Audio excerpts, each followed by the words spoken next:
but I want to talk to you about something that I think I do it, but then sometimes I have this other side of myself that says, "No, you don't, and you're imagining it." I think that I talk to my spirit guides and I think they answer back, but then sometimes I think that's just me answering me. How can you tell?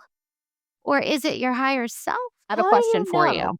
Yes. Does it matter? No, I guess it doesn't, right?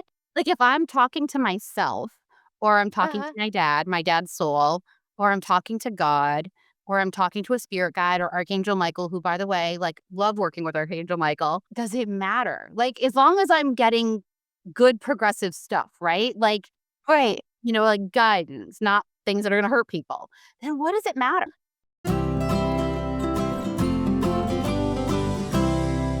Hi, everybody. Thank you so much for joining the Five Flavors of Happiness. You are in for a treat. We have an amazing guest with us today, Brennan Malloy, the co founder of the House of Compassionate Gratitude, an intuitive medium, and a life coach. Brennan, thank you so much for joining us. Thank you for having me. I'm really excited about this. I'm just so excited that you accepted. I always feel so fortunate. And I kind of feel like when you put it out there, you get people who are on your frequency who pick it up. Absolutely, and then it clicks and you go and you do. Exactly. And we were talking, folks, just a few minutes before, and you were like, it's so amazing how quickly this happened. And I kind of feel like when it's supposed to, it does. It's like that, right?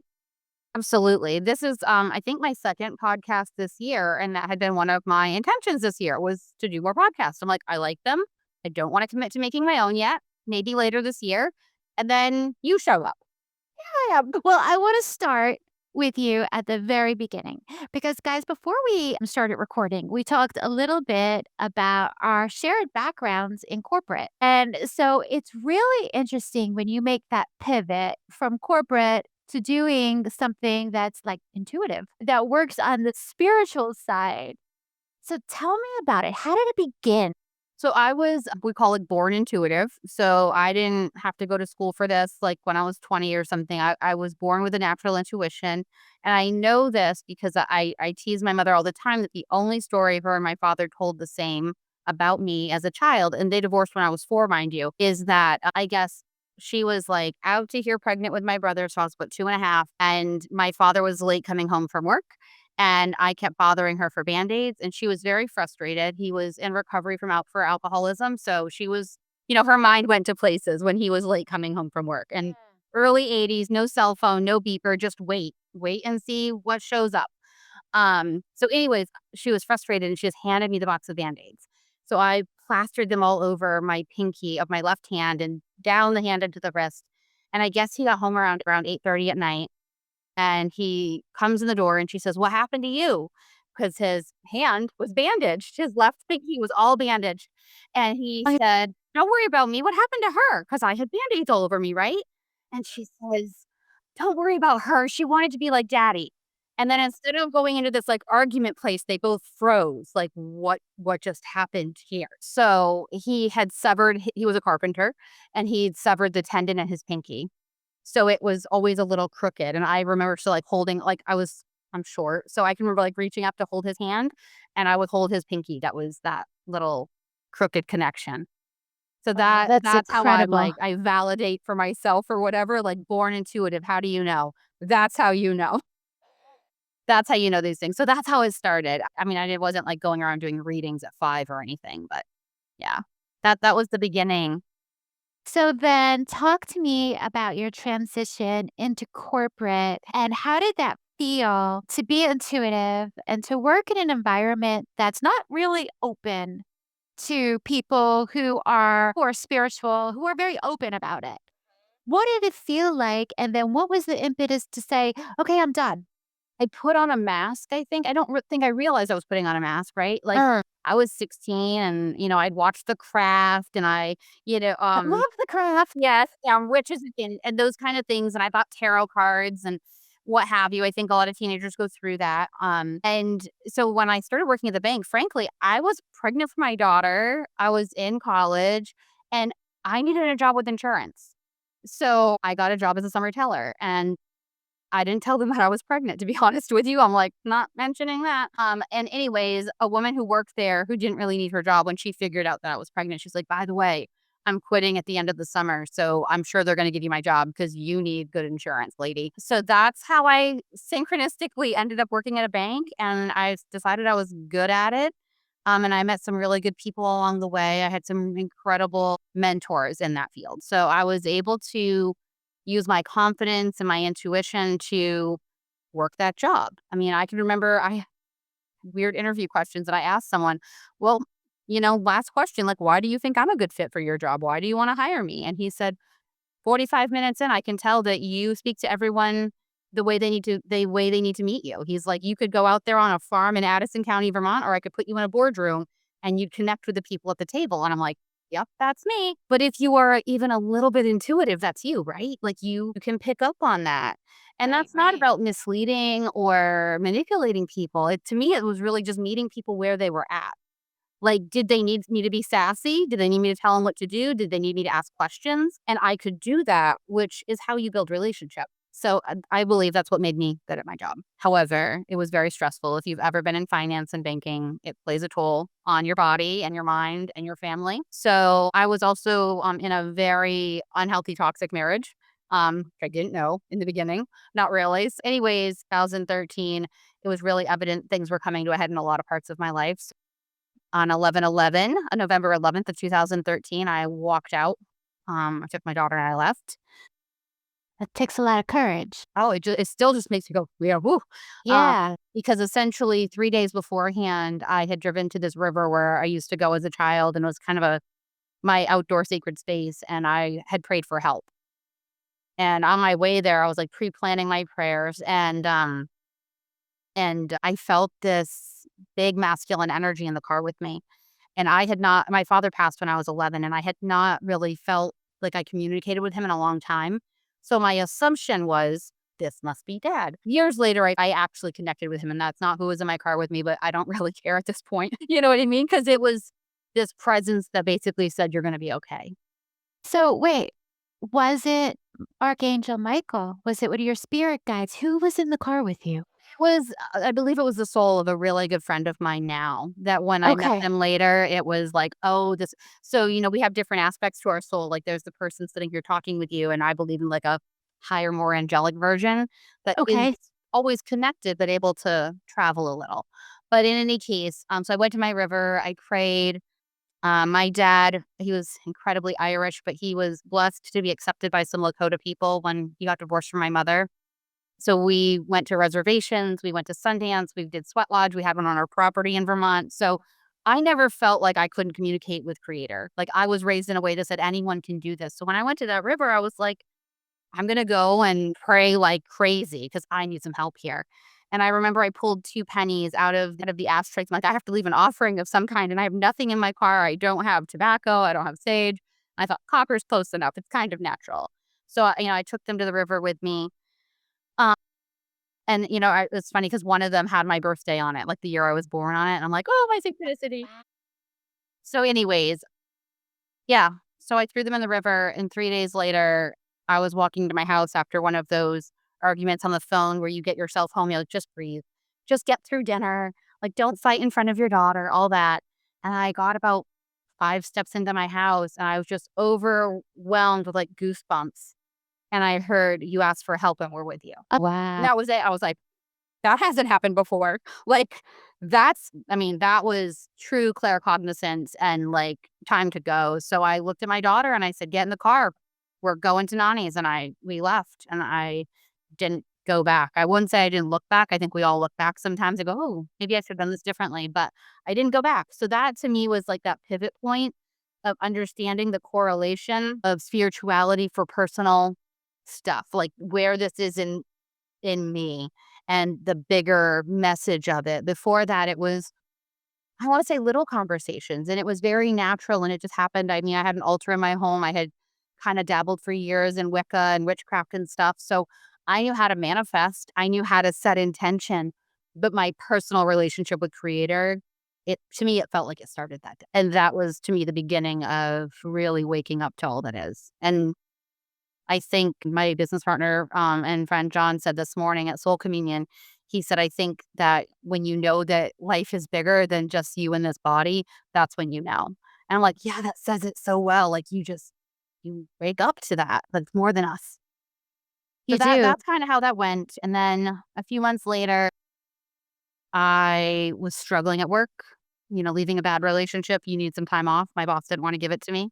So, you know how it is in corporate, and I worked in Lake George, New Yeah. York, and I knew, I'm like, "If I don't get out of here, like, in May, summer season's gonna happen, I'm not gonna see vacation till October, and I need to get my head together." So, my vacation had been denied, and I had just actually met John, and we were, like, texting a little bit, and he called my office because I was frustrated that my vacation had been denied, and he's like, "You need to pray." And I'm like, I mean, like, other than, like, one instance, I don't feel like I really pray to God. Like, I say I might have prayed to dad, or I might have honored myself, like, kinda like Buddhism where it all comes from within or what have you. But he was like, "No, you need to pray. If you don't fold your little fingers on your keyboard, I'm gonna come over there and pray with you." And I thought, "Can't have that happening in my dank office." So, I did, and I said something to the effect of, "Dear God, I need your help. I need to get out of here." And I said something like to get my SHIT together. And I was like, "I'm so sorry. I'm not supposed to swear at God." He really doesn't care, honestly. But at the time, I was like, "I'm so sorry. I don't care what it takes." I specifically said, "I don't care what it takes. I need to get out of here to get my life together." And 3 days later, I fell down the stairs. Monday will be 11 years since I fell down the stairs. I sweep the bank, and I left my coffee cup in the basement because our break room was in the basement. We opened up, I went back downstairs to get my coffee cup, and I fell, and I compressed 2 discs and broke my tailbone, and we didn't see the broken tailbone for a year. So, yeah, it was a journey. Like, don't push through the pain, like, heal yourself, like, all those things, and that was my rest period of figuring out spirituality and finding myself, and I had the time. When you're not in a Right. salaried position like that, right? Like, there's time, because we all learn how to pray, I think, through societal norms maybe, like, "Dear God, this is what I need." But when it comes to how to listen for that guidance and the direction, that's the key, and it's probably the hard part. It's so interesting because I feel like That's it. the universe answered your prayer completely by having you fall. You got your time off, you got to pivot, you've got to heal. It's so weird the way it works in unexpected ways. But I want to talk to you about something that I think I do it, but then sometimes I have this other side of myself that says, "No, you don't," and you're imagining it. I think that I talk to my spirit guides and I think they answer back, but then sometimes I think that's just me answering me. How can you tell? Or is it your higher self? I have a How do question you for know? you. Yes. Does it matter? No, I guess it doesn't, right? Like, if I'm talking to myself, or I'm talking to Uh-huh. my dad's soul, or I'm talking to God, or I'm talking to a spirit guide or Archangel Michael, who, by the way, like, love working with Archangel Michael, does it matter? Like, as long as I'm getting good progressive stuff, right? Like, Right. like guidance, not things that are gonna hurt people, then what does it matter? It doesn't matter, really, as long as you are moving in a good direction. But that being said, however you identify that, I think it's your personal journey. So when I work with spirit guides, they're for me. Like, they work with me to develop something that I'm working on. So if I ask my dad for help and guidance, that's for me. If I'm working with you as a client, I don't go through my spirit guides for that. I go directly to, like, my higher self, creator God, your higher self, and that's how I work with you, because I want the clearest, most direct channel to the information that's going to be beneficial to you. Wow, that's so interesting because it's true. What does it matter whether it is my higher self or whether it is a spirit guide? Because I find myself quieter and more relaxed, and my answers are always more grounded Mhm. rather than emotional.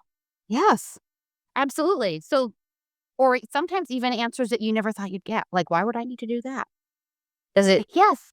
doesn't matter. It's, and if it's leading you in a good direction, I don't I don't think it matters. And I also firmly believe, and I'll just put a little plug, I guess, in for this. This year, I have been so passionate about saying and reminding people that at the end of the day, your personal connection with creator, whatever insert word for creator, God, the universe, like that is so paramount because to me, that is the rawest form of your intuition is that connection.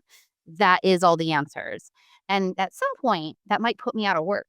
But I don't, if everyone was having that connection for themselves, I don't care. I'd go back to banking if I had to. But it to me, that is the purest form of intuition and something that we have become very disconnected from.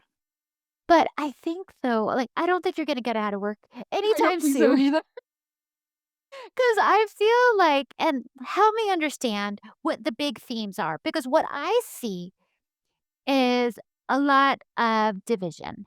I see a lot of anger, but then sometimes I also feel very more connected to people I connect with than ever before. So, what is going on out there? Okay, so a couple things, and thank you for the opportunity to speak this bigger than my TikTok. The first thing is choosing faith, choosing your path, choosing knowing versus not knowing. There's many times in society or even now we could look at different forms of faith or religion and say, "Oh, there's a plan. I can follow that path. Oh, they have a good book. I can follow that book." And in history, when you're like throughout history, people have been raised in small communities where they all believe and follow the same path, the red road, following Jesus, whatever. There's nothing wrong with those paths, but you aren't choosing them in those dynamics. You're raised in them. And now we're being asked to choose it, to see it, to know it, to choose it. I think it was Osho who said that morality as a social construct with laws and whatever is because humans aren't connecting with their own soul. Like, if we're connecting with our own soul, we know that it's not right to steal or to murder.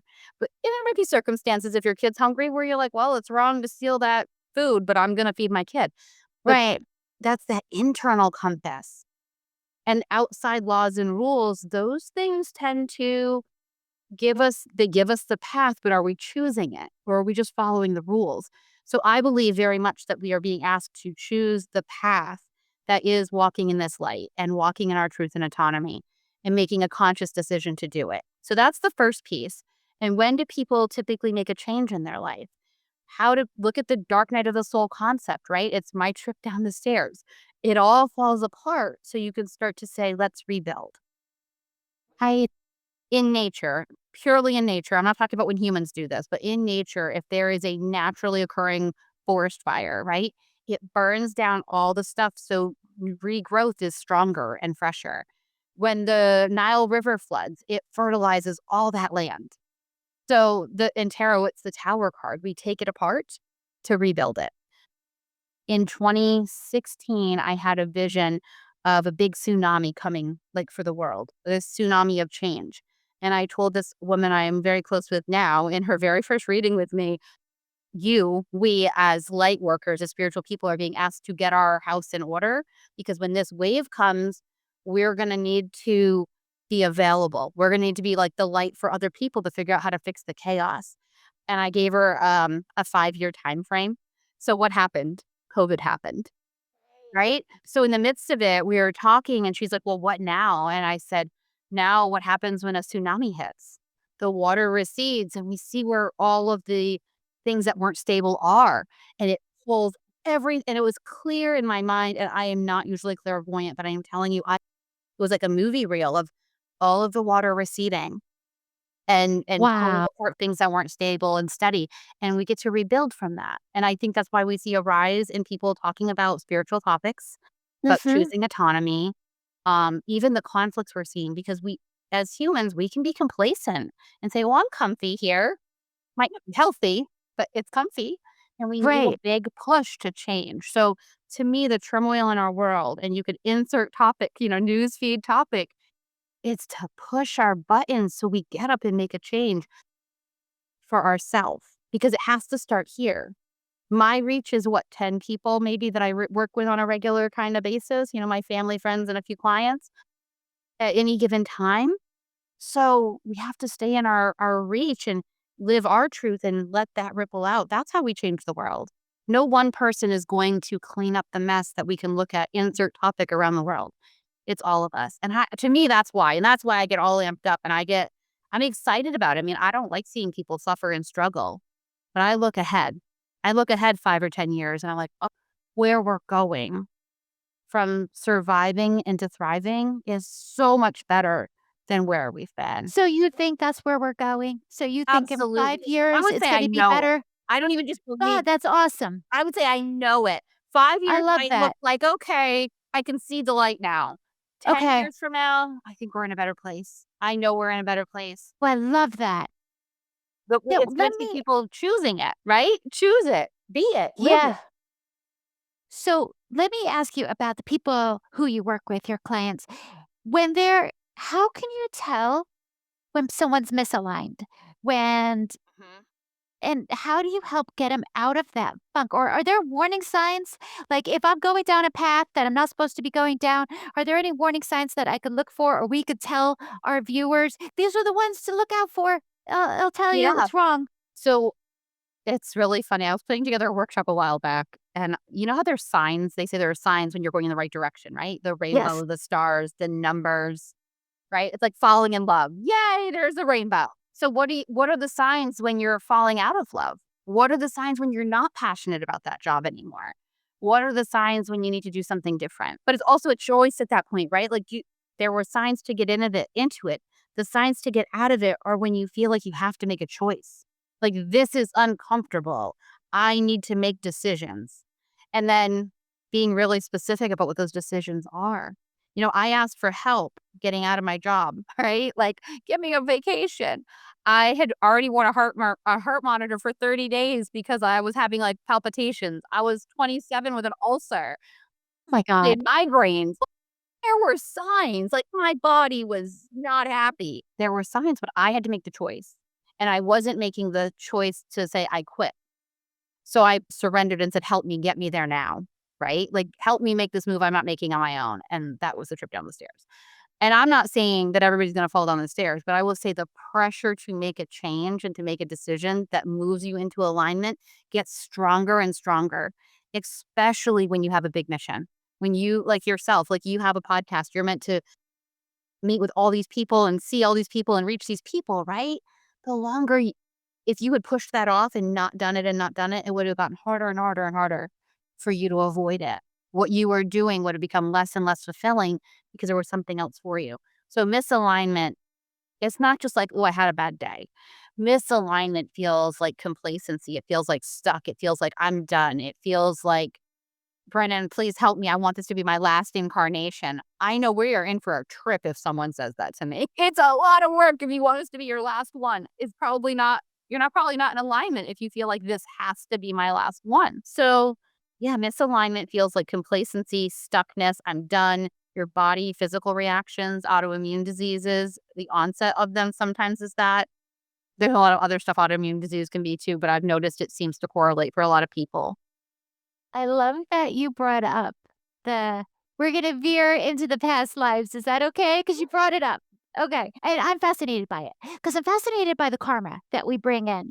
So is any of the misalignment type feelings, is any of that just karmic? Like, maybe I have to go through this in order to, because sometimes I think when we go through something that's uncomfortable and it doesn't feel good, sometimes we think, "Well, maybe I'm doing this because it's karma. Maybe I did something bad in the past." Is could that be it? So I wouldn't say you did something bad because I don't really believe in bad. It's Okay. lessons. Okay. So if I describe karma as our contracts, right? So you and I were making our soul plans pre life, free will intact, right? I'm going to make my plan. And you and I agreed to have this conversation today. That's part of the contract. My having my daughter, part of the contract. Everything. The lady who finally smiled at the Harris Teeter the other day, part of the contract, right? So the uncomfortable stuff is too. There was one morning I brought my daughter to school and I accidentally cut someone off at a stoplight. And I was like, oh, that was her bad morning. That was karma. Like that was my karma to be there, my contract to be there, her contract to be there. I don't know what happened to her afterwards. I did say, gosh, I'm sorry. Right. I'm sure she didn't hear me. But if you If you've been here long enough to ask these questions, then you have been here long enough where you were the bad guy in someone's story. We play both I always roles. worry about that. Nope, I always think, nothing to what worry about. if in my last life I was a soldier and I killed a bunch of people? What You if probably I was were. the bad guy? You probably were, because we learn through those experiences. So I'll make it like a one lifetime story. Okay. It's a dark story, but it shows why dark things happen. Okay. So if you are a child born into a physically abusive household, okay, dad hits mom, mom hits you, you hit the dog, right? Whatever. It's an abusive household. So you grow up experiencing physical violence and you observe physical violence. And you grow up and you have the choice, right, to heal and not do that anymore, or you repeat the cycle. And now you are the adult smacking your partner around or your children around. So now you've been the victim, you've observed, you're now the perpetrator. Now what? Now your child grows up. Are you going to watch your child do that to your grandchildren? You're the observer again. Are you going to be the victim of elder abuse because now your child's doing that to you? So now you're a victim again.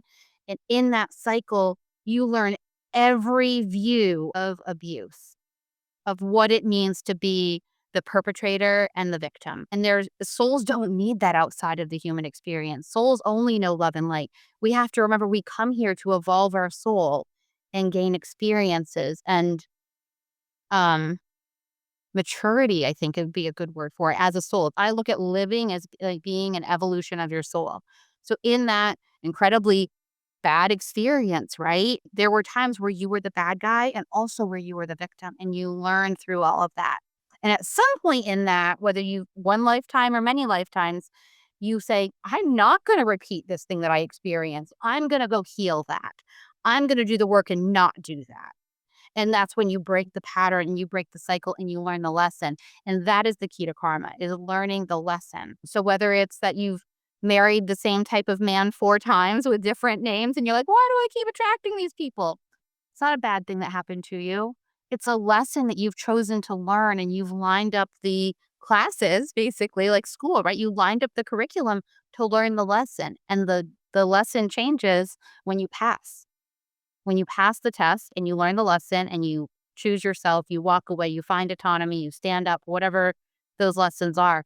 So to me, that's how karma and contracts all work.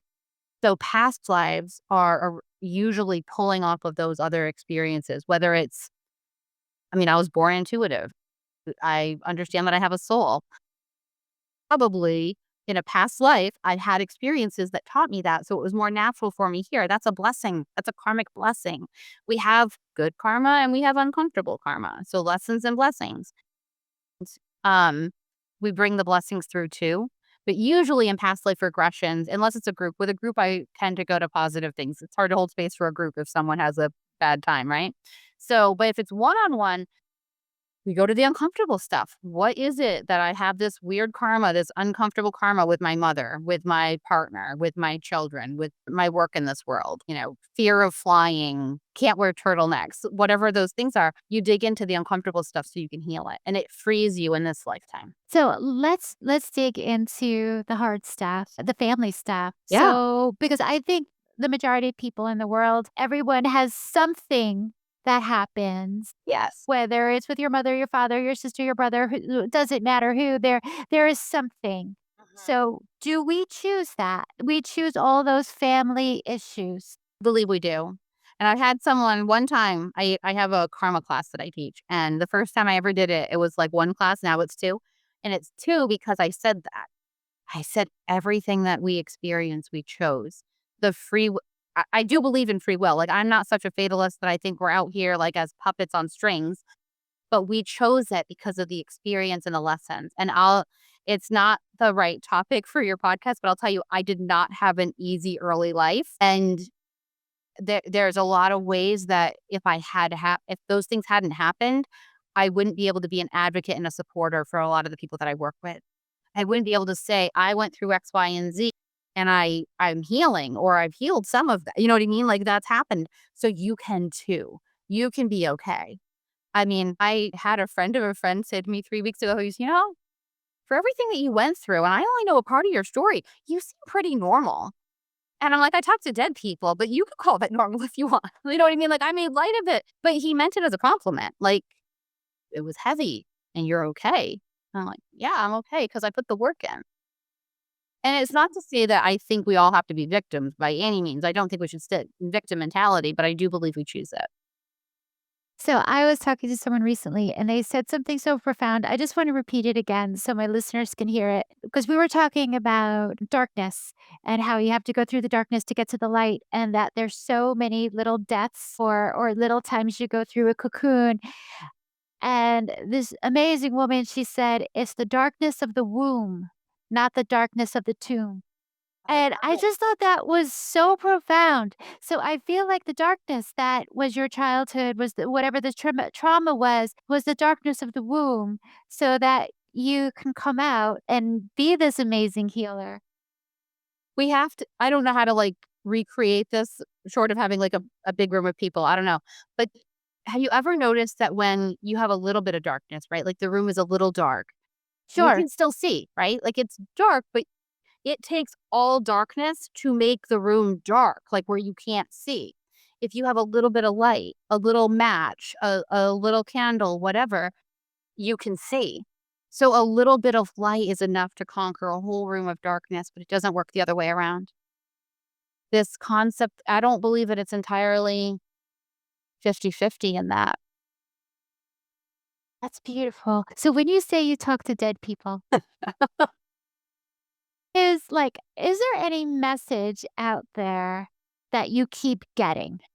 Where you're like, "Oh my god, you guys keep beating me over the head. Everyone is getting the same message." Is there any message that our viewers should hear that will help people in like a collective whole that people need to know?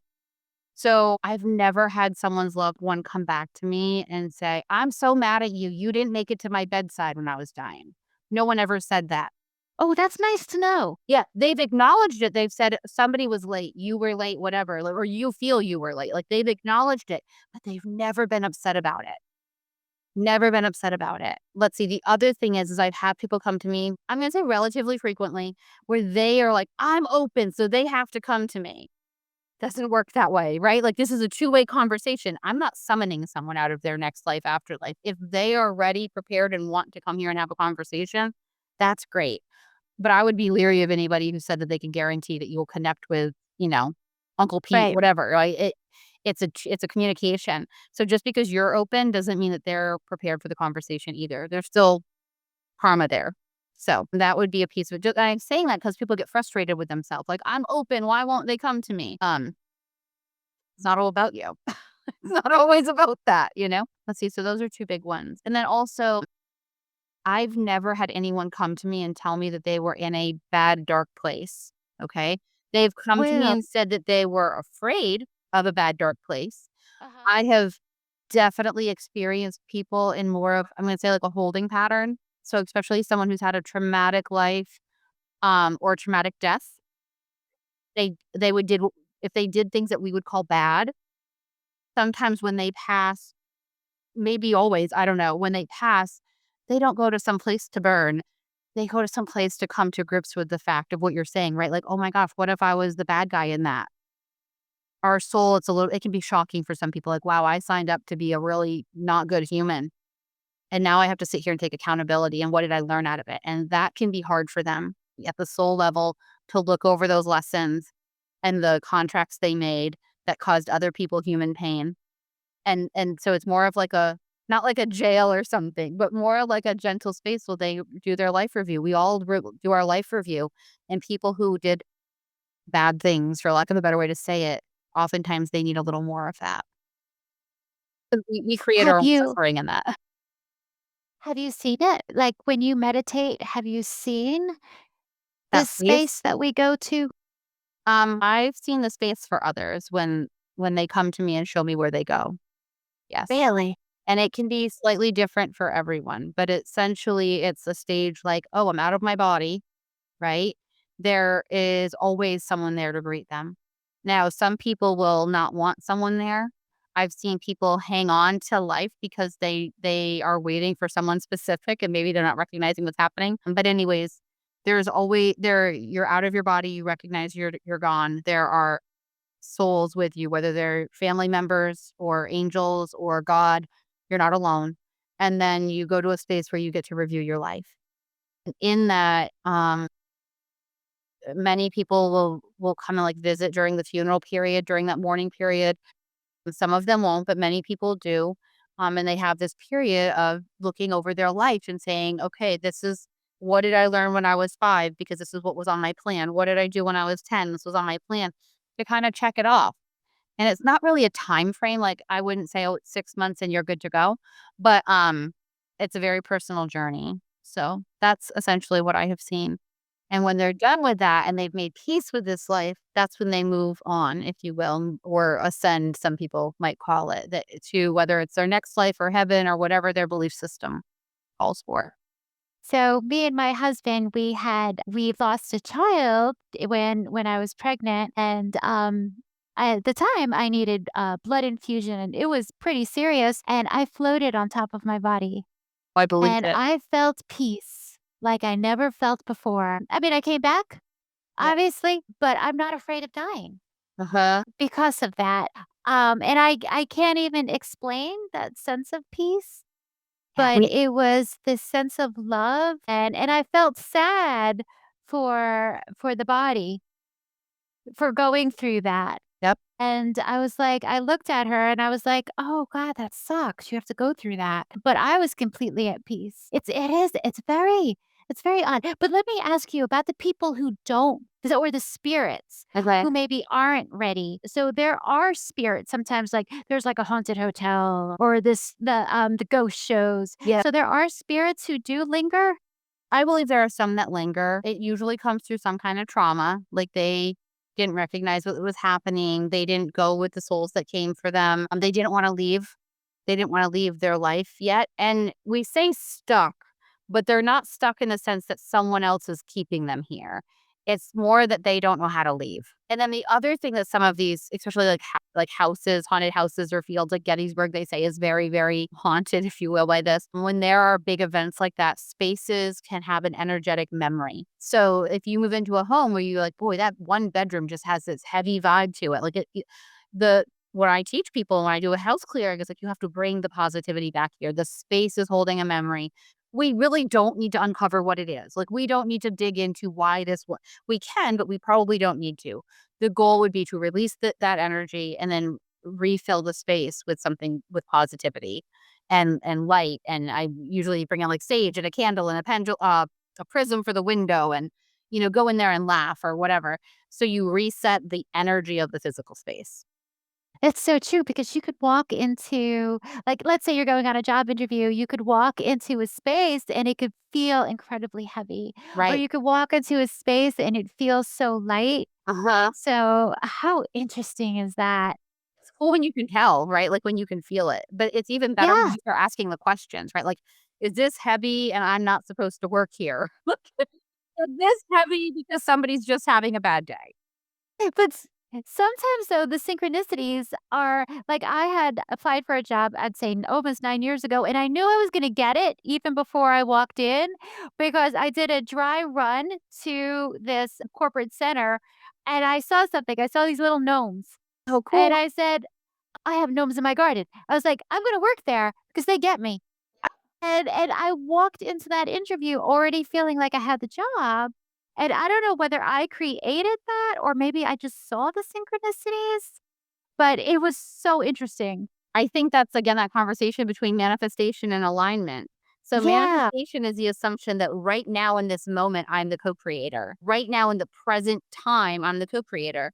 Alignment says, I made a really good plan and I'm going to follow that plan and walk that path like zipping up a snowsuit, right? Like you're in alignment because it's going nice and smoothly. I personally focus much more on alignment because I know I've got stuff to do here and it might not have to do with vacation next week. So I focus on alignment for myself. And I do have clients that work more with manifestation. And I usually do a vision board workshop in January. But again, in the vision board workshop, I ask people like we do a little meditation, we get in touch with our higher self. What's the best plan for me this year? Like where should my focus and energy be this year? And then we start looking for images from that aligned place, not just the new car or the vacation. Because ultimately, if you're in alignment and you're living life with passion and happiness and joy, what is there to manifest? Right? Like, what are you worried about? You know from that place that your car's not gonna, um, die without you, like, needing something like, something else coming its way, right? Like, you're not worrying about those things because you know you're in alignment and it's gonna work out, and if something bad happens, it's part of that alignment. You're gonna engage the lesson, and then you're gonna move on. That's it. Just you get to move on when you learn the lesson. You don't want that That's true. teacher again, like, we all had a teacher in school, right? That was like, "Oh, this is a tough one."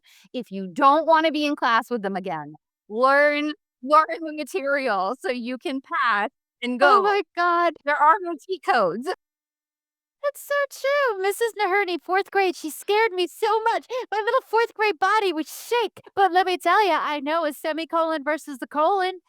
I will Godfrey, never forget. I'm gonna send you some stuff to proofread. But it's so true. But I also believe in the energy that we emit. We were Absolutely. talking about this before the interview, folks. We Mhm. were talking about because I kind of feel like now more people are coming into my life who I completely vibe with. You're in And alignment. I could talk about spirit guides and not feel like, "Well, maybe I should keep that to myself." Like, I feel like it's okay. Yes.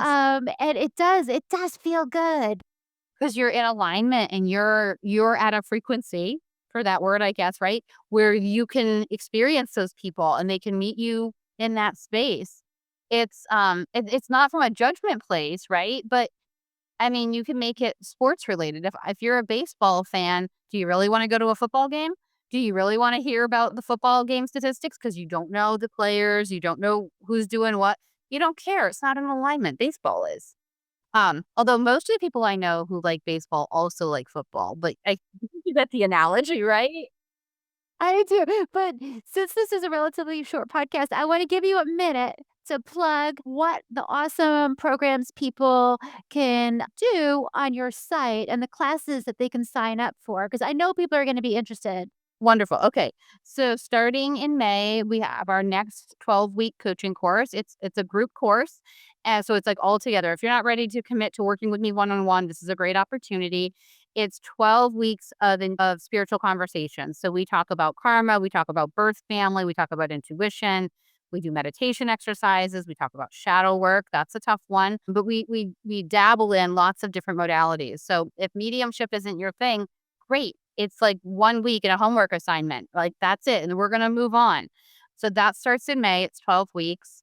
Is it Something online? Can we do it virtually? Oh, Yes, it's awesome. Microsoft Teams, it's great because it works everywhere. So there's that, and then, doing a new course, and, it's about dealing with healing from manipulative narcissistic abuse, and I've resisted doing it for a very long time.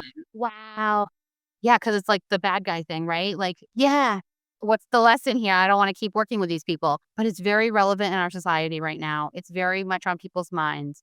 So I've decided to put together a workshop. It's 6 weeks about recognizing the triggers, the red flags, your lessons, which are essentially your responsibility in healing. So that way you can end the cycle for yourself and you can recognize it and stop feeding the beast.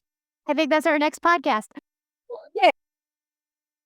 We'll get together again afterwards and we'll talk about narcissists. Perfect. I mean, it's another collective lesson, right? So Heck yeah. yeah. Awesome. Well, guys, please check out what's the name of your website again? I had it written down. It's the process of being. Definitely. Everyone, go to that site, sign up for those classes, and then maybe Brendan will come back and talk a little bit more about narcissists. So, Brendan, thank you so much for being Thank here you. today. This was such a fun conversation. What absolutely is. Thanks for having me. I appreciate it. My pleasure. And guys, please don't forget to like and subscribe so then you could get notified the next time a cool podcast drops. Thanks, everyone. Bye.